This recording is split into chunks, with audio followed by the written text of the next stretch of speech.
Good morning, everybody. Good morning. Morning. Helps if I unmute my speaker so I can hear y'all.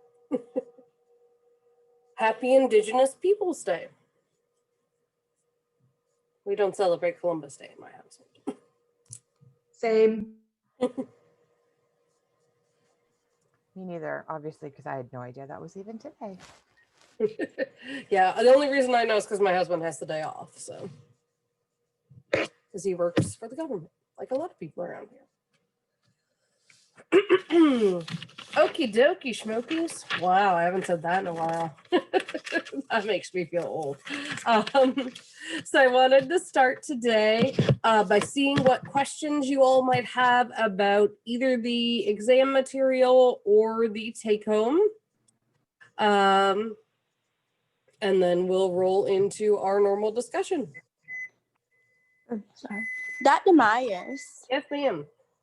So when I tried to click on the take-home test to do it, it wouldn't let me. That's weird. Yeah. I'm going to check on Blackboard where we're chatting and make sure I didn't the wrong due date or something. Okay, thank you so much.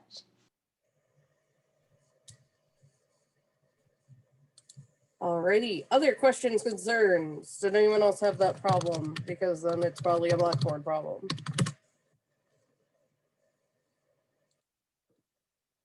No, it opened fine for me. Okay. Just now I checked. That's good. Thank you for double checking. It opened fine for me too. Yeah, me too. I was able to submit it yesterday. Okay, that's good. I'm just going to make sure I have it available till the correct time. Yep. Okay. So shoot me an email and I will send you the document. Okay, thank you so much. No problem. Yeah. Okay. It looks like a couple of people it's working well for. That's good. I'm actually gonna just pull it up so that we can see if anybody has any questions.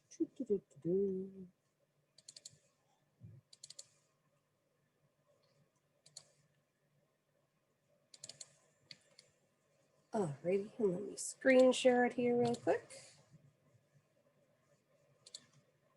All right. So I have gotten a question or two about the first set here. So what you should do is come up with one example and then use it to illustrate each of the 3 points.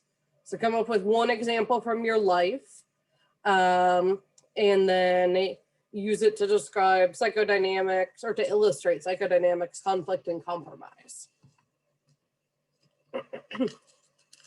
So there's a couple different examples here.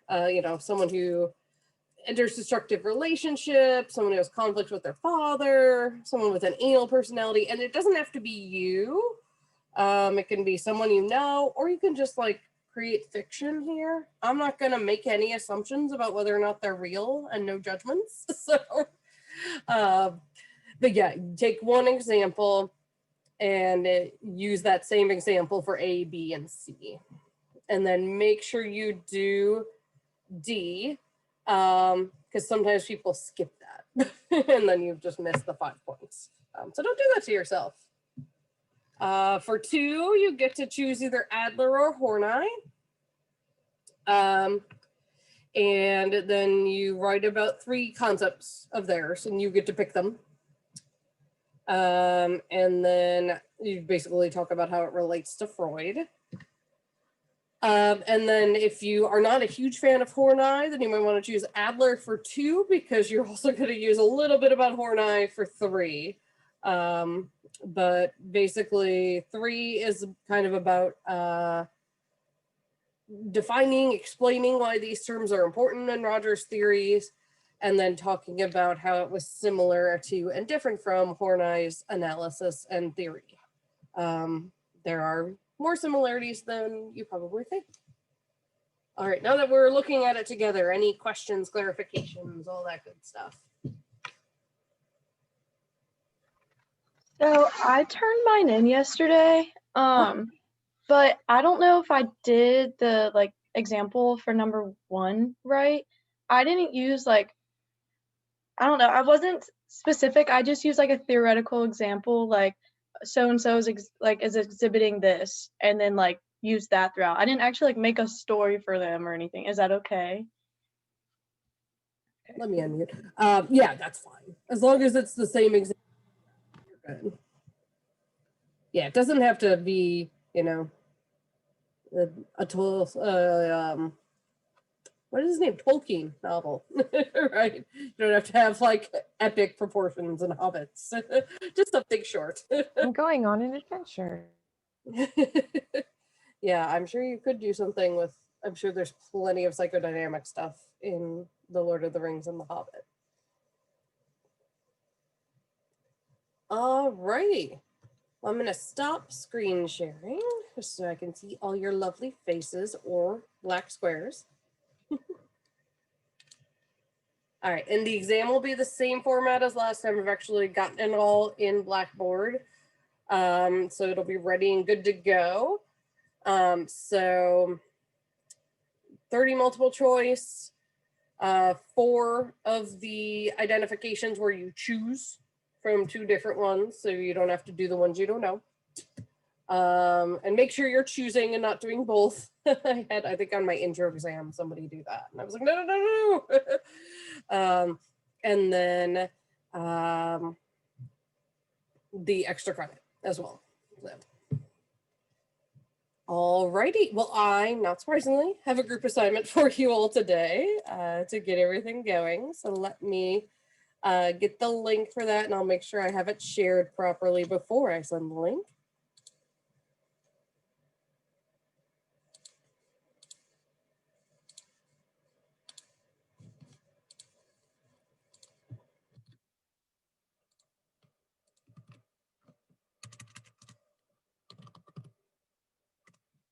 Alrighty.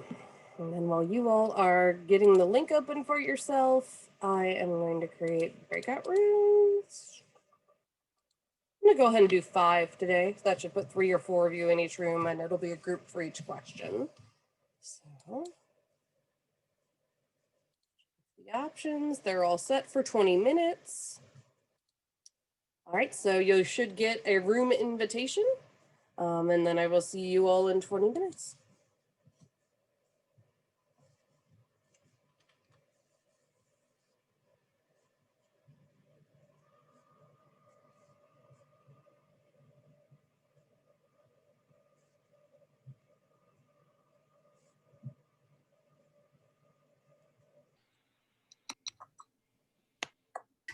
Welcome back, everybody.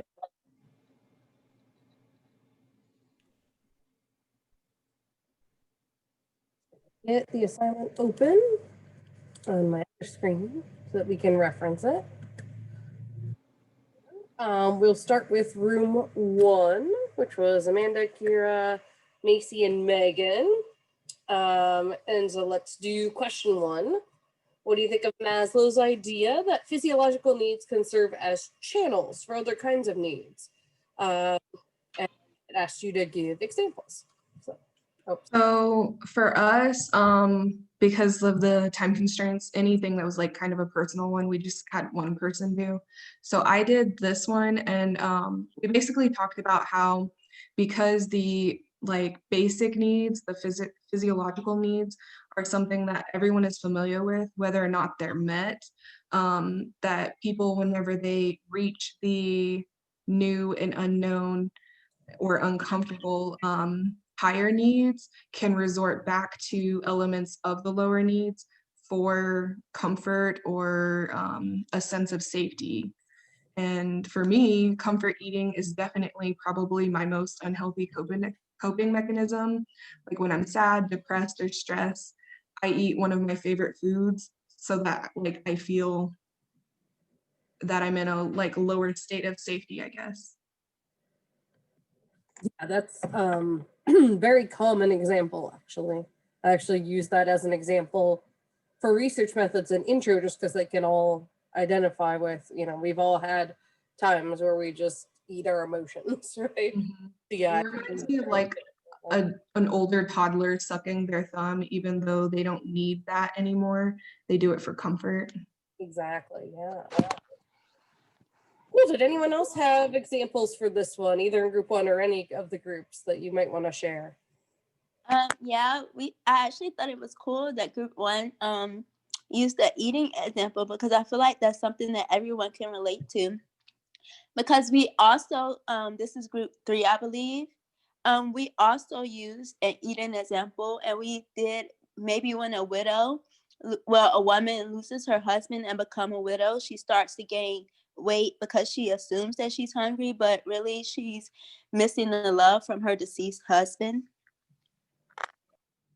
Yeah. Yeah, that makes sense.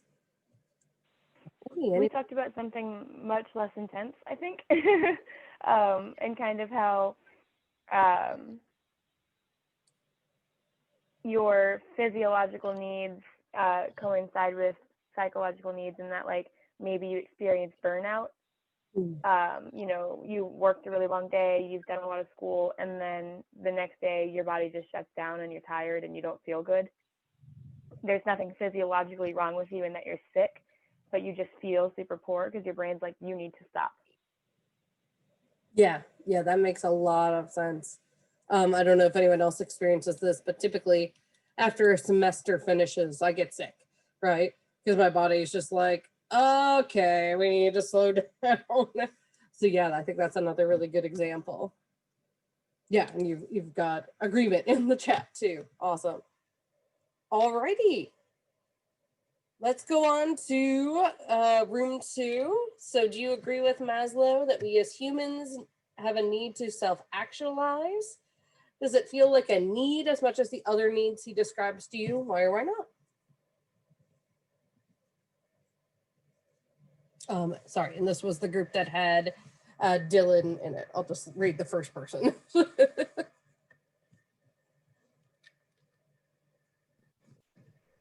Dylan, We said that. Oh, sorry. We said that we agreed because it keeps us satisfied with what we're doing with our lives, and that it's taking steps to achieving personal goals. But we wouldn't put this on the same level as other needs. But it's still needs to be in effect in a person's life for them to actually enjoy their life.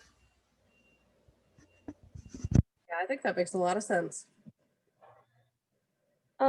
I'm in group 3 and I kind of said something similar, that it causes us to be satisfied with our lives, except I said that it is on the same level, like it's the same. And I said because when you're satisfied with your life, like it gives you like a will to live. And so a lot of times when people lose that will to live, like you see in depressed patients or elderly patients, it leads to like actual physiological stress. So you see in like elderly patients who lose their will to live end up dying, or depressed patients, they start self-harm. So I put it on like the same level. Yeah, that's a really good point. And a lot of different theorists have had really interesting theories about sort of that will to live, and how does that work out in balance. And some people have talked about suicide as like murder in the 180th degree and things along those lines. So I think, yeah, that's a really nice way to think about it.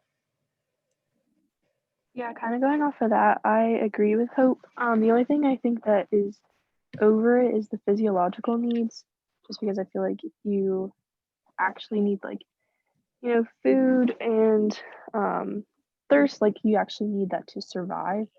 But everything else kind of goes along with your mental health. So you can still live, but just not a quality life. Yeah. Group actually kind of disagrees a little bit that, the need for self-actualization to get to this point where you're aspiring to be your entire life is not like, if it doesn't happen, you can still be happy if you never get there. And so it can be a need and something like, you have something to drive you, but also some people, what they really want in their life is to have a family and just be content being loved. It doesn't matter if they get like this personal achievement. And so while yes, it is something that can definitely be satisfying, and some people reach that and it's great. But it's what a man can be, he must be. Not really. I don't agree that you have to get to this point. Yeah, that's a really interesting point, especially since Maslow himself said that not everybody does, right? So, like, then does no one lead a fulfilled life except for, like, Mother Teresa? Miranda, it looked like you had something. Me? Yeah, we also kind of discussed how even though a man can be multiple things, he might not necessarily know exactly where that is. I also think self-actualization moves. You're not going to have the same dreams and aspirations based, in your 20s as you are in your 60s, probably. Unless you're like Carl from Up and you just drive to Paradise Falls your whole life, there's probably something's going to move. And so I think there's no really like reaching self-actualization. And, even if I can paint, maybe I don't want to paint. I think that just because I can doesn't mean I must. Yeah, that makes sense. Romina, it looked like you had something. Yeah, I'm sorry. No, I agree. And in our group, we talked about the different stages of life and how. Oh, you muted yourself. Maybe your cat did it. So My cat did. I'm sorry. When you get older, maybe you start looking back a little bit more and, thinking about whether you achieved what you wanted to achieve, maybe as a bigger picture goal in a way. And that can be, as Debbie said, forming a family and, I don't know, being a great father to your kids, or it can be getting a great job. I don't know, whatever that means to you. But I think you definitely look back more when you are like maybe in your 60s or something than when you're actively doing stuff to achieve those goals. You're in your, I don't know, 20s, 30s, 40s. Yeah, that makes a lot of sense. It kind of goes back to Erickson's stages, right? That you get to the end of your life and you kind of look back and reflect, like, have I accomplished anything?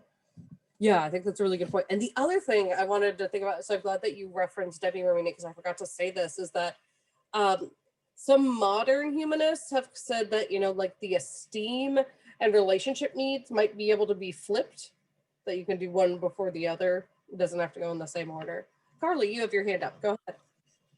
So my group, we agreed that it should be like it's equal to the other needs, because I think if you're actively striving to reach self-actualization, it's kind of a motivation to fulfill your other needs as well. And I mean, I know that motivation is different for all cultures. It could be positive or negative, but I think that's important to look at, because if you're, actively striving to be a better person, you're obviously going to make sure that your needs are fulfilled. Yeah, that makes a lot of sense. This is great. This is the most discussion I've ever gotten about this one in particular. Any other people or groups have ideas? I kind of feel like it's more of a desire than a need. Like you can want to go to the next level in your life, but at the same time, you could probably still be happy where you're at. I really think it just depends on the person. Like there's always going to be that one person that always has to have, better than what they already have. And there's always going to be that person that's going to be content with very little. Yeah, that's a really good point too. Yeah, like intellectually. So I think that calls into question where actualization lies. Does actualization have to be some grand thing? It's depicted at the top of his pyramid, but is it really so unattainable for a lot of people? Someone like, you got millionaires and billionaires who their level of self-actualization might still not even be attained because of just where they've set the bar or where they intrinsically want to be. But, I don't remember who said it first, but, several people have brought up the fact that some people's level of actualization is achieved just by having a happy family. And that's not, any less of an aspiration, but it is definitely more attainable than making billions of dollars. Another thing too, though, that I thought about throughout all of this reading was I've been watching the show Versailles, and I'm not sure if y'all are familiar with it or not, but basically it outlines the reign of King Louis XIV, the Sun King, who had an interesting life. But anyways, so when you like look at the peasants whose basic needs aren't being met, that's their focus, is food, safety, physical housing, things like that. And then you have the noblemen who have all they could possibly want in the basic needs, and now their higher needs are trying to be met. The self-esteem, the self-actualization, especially for like King Louis, that's like the big one, is his self-actualization. Like, is he really destined by God, and etc. That's really interesting. Yeah, I'll have to maybe check out that show. I like a good historical drama. I loved Rain when it was on CW. Even- Also, I don't know if y'all know, but there is a Freud show now, I did see that. but it looks like it's very loosely Or based. something, yeah. It's very like, It's rated R, so yeah, you can like check that out on there's a trailer on YouTube for it as I watched it. And I was like, what? Can you really talk about Freud without something being somewhat rated R? Come on. Probably not. There was also a film a few years back where Viggo Mortensen played Freud. What was that called? A Dangerous Method. And that one's also really messed up. Oh, I remember that. It was, yeah. sounds juicy. Yeah, it was. Keira Knightley plays like one of Jung's patients, and he like spanks her sexually. It's interesting. We'll put it out there. Yeah. Okay. So We love modern ethics. yeah, exactly. Yeah, for those of you in my ethics class, that falls under don't do that, right? Okay. Well, I'm going to get us back onto our questions. That was so great. Like I said, I've never had people as engaged in that particular question, so that was awesome. But I want to try to get us through them all before the end of class. So let's do number 3, room 3. Looks like Hope was the first person in that room. Do Rogers's bleh, that's really hard to say, Rogers views of the observational method seem consistent with what we learned about research, especially good research, at the beginning of the semester? And what kind of data do you think it is? So I said it was B data, because it's like a behavioral observation that allows the researcher to interpret one's personality. I also put in there, I saw this quote and I kind of paraphrased it, and said that like he said that observation and interview give us the opportunity to see through one's eyes of another, or see through the eyes of another person and inevitably interpret their perception of the world. And I was trying to like look through my notes, and like I knew we talked about what was good research, quote unquote, and I was trying to think like what makes good research, and typically it's something that can be challenged and studied with the goal of being able to generalize it to fit the majority of the population, which is something really difficult to do with like specific behavior and observation. So technically I would say like, no, it's not good research, but I said like personality, it's unique to every person, so it's effective. Yeah, we're back to the idea of like, it's really hard to study personality well, right? Like the standard way is let's just give everybody questionnaires, but then you're missing what they're actually doing, right? So that's why you have people who use the ear or other ecological momentary assessment measures. Yeah. Anyone else have different perspectives on that one? For that one, we also said that it was honestly most of the forms of data, because you also have the self-report there telling you what happened, and then you have the life outcomes, which is usually the focus of therapy, to be honest, is like, this is my life outcome, or this is how I feel about it, and this is what I'm not happy with, and what they're trying to change. And then of course you observe their behavior. Yeah, definitely. Okay, great. Well, let's move on to question 4. And obviously this might have varied based on members in your groups, but which of Roger's quotes from his client struck you the most? What resonated about that quote for you? And the first person I have on my list for room 4 is Bianca. But you don't have to talk, just to remind you which group it was. We had a few that we liked. I really resonated with, I feel guilty about the things I have left undone because, procrastination is chronic, and, with depression and anxiety, it definitely shuts you down and makes it really hard for you to actually complete, the tasks that you need to do. And it's really easy to forget that, functional tasks are not moral, but it still makes you feel like a bad person when you fall behind.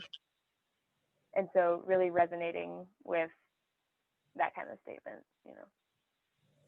Yeah, I think we all get that one, right?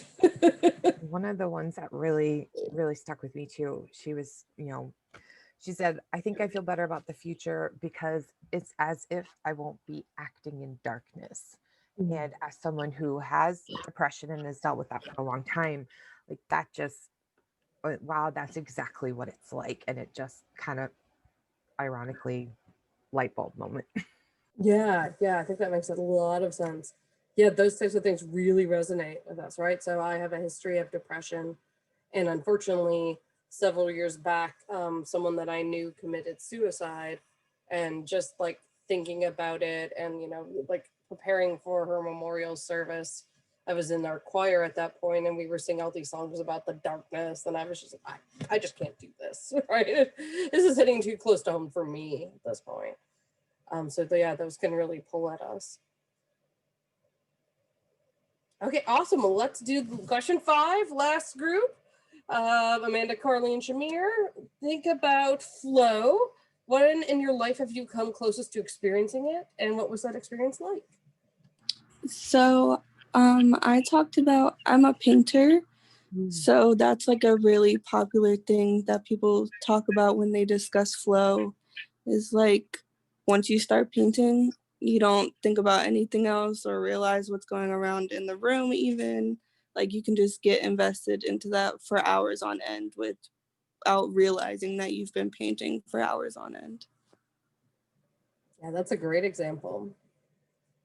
Yeah, I also came up with the example of like I'm a tennis player, and basically when I'm at tennis practice, like sometimes it goes by so fast that like I just lose track of time just because I'm so like into the game and everything, Yeah, I was going to ask if anyone was athletes and had experienced that. Yeah, a lot of athletes typically say they've had that experience while playing their sport. And Amanda, I think it was kind of interesting that you brought that up, in that, something so physically taxing can also be an example of flow, because I didn't think about that. And that I experienced that even at like work. It doesn't necessarily have to be a super enjoyable experience, but it can be something that's like meticulous and brings your brain in. Right, because, exactly. I'll be at work and it's a lot of physical, it's a lot on you, but you get there at 8 and then suddenly it's noon and you're done, but you didn't feel like it was 4 hours. Right. Yeah, I get the same, Miranda, when I'm writing. So like my professional writing, once I have all the data ready to go and I'm just sitting down and writing, I get the same way, like, oh, how is it 5 p.m. right? So I completely understand that. Well, I promise. Yeah, and then our actual example was reading. Oh yeah, I saw that in the chat. That's great. I promised to let you all out a couple minutes early so that you could do your self-eval. So you get 50 points for the first half of the semester, 50 points for the second half of the semester. This is our halfway cut point, believe it or not. So I'm tossing that in the chat for you all. If you've already filled it out, you're good to go. You don't need to stay on the Zoom to fill it out. You can sign off. I'll do my typical thing where I stick around to answer any questions. And I will see you on Wednesday for the exam. Thank you. I filled out one of them, and I can't remember if it was for this class or the other class. Is there any way to know, or should I just fill it out again? I can check real quick. Let me check, because I have it's into a spreadsheet for me. So let me check. Usually it sends me a confirmation email, but I didn't get one this time, and so I don't know which class I filled it out for, because the emails were exactly the same, and I was like, I forgot to put that option on it. So let me look real quick here.